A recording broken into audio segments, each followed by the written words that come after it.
కరీంనగర్ జిల్లా జమ్మికుంట పట్టణానికి చెందిన మావోయిస్ట్ పార్టీ మాజీ సభ్యుడు సింగరేణి కార్మిక సంఘం వ్యవస్థాపక అధ్యక్షుడు మహమ్మద్ హుస్సేన్ను గుర్తు తెలియని వ్యక్తులు కిడ్నాప్ చేశారు. తెల్లవారుజాము 6:30కు ఆయన ఇంటి వద్దకు వచ్చిన దుండగులు బలవంతంగా లాక్కెళ్లారు. గమనించిన కుటుంబ సభ్యులు అడ్డుకునేందుకు ప్రయత్నించగా తప్పించుకొని పారిపోయారు. ఆందోళన చెందిన కుటుంబీకులు మీడియాతో మాట్లాడుతూ కన్నీటి పర్యంతమయ్యారు. జమ్మికుంట నుండి మాట్లాడుతున్నాం. మా మామయ్య హుసేన్ పొద్దున 6 గంటలకు వచ్చి ఎవరో తీసుకెళ్ళేది కార్లో, వాళ్ళు ఎవరు అనేది తెలియదు. మా మామయ్య ఫస్ట్ సింగరేణి జాబ్లోకి వెళ్ళి పార్టీలోకి వెళ్ళి మళ్ళీ జార్ఖండ్ జైలుకి రిలీజ్ అయ్యి వచ్చి 15 సంవత్సరాలు అవుతుంది. 15 సంవత్సరాలు చూసి ఇక్కడే ఉంటున్నాడు. ఇంతవరకు అతడు ఏ కేసులోకి వెళ్ళినట్టుగా లేదు, ఎక్కడికి వెళ్ళినట్టు లేదు, ఏది లేదు. అతను అనారోగ్యంగా ఉన్నాడు.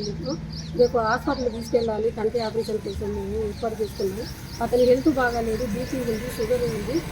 అతని హెల్త్ కోసం మేము చూస్తుంటే ఎవరో నిన్న ముగ్గురు పోలీసు వాళ్ళు వచ్చింది కరీంనగర్ నుండి అని చెప్పి అతనితో మాట్లాడిండు.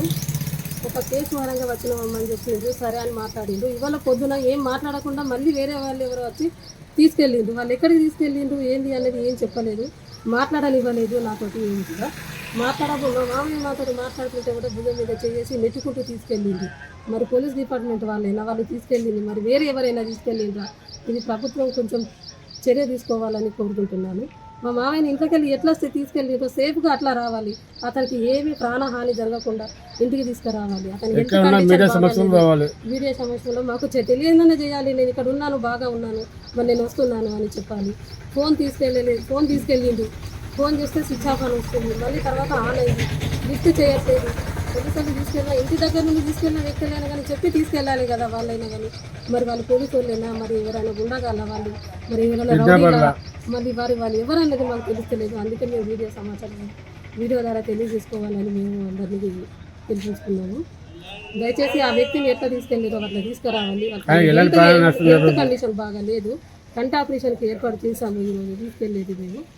బీపీ షుగర్ ఎక్కువైంది. రాత్రి కూడా వచ్చిన హెల్త్ బాగా లేదమ్మా, నాకు ఈ ఫుడ్ కావాలి, నాకు హెల్త్ బాగా లేదు అని చెప్పింది. సరే అని ఏర్పాటు చేసుకున్నాము.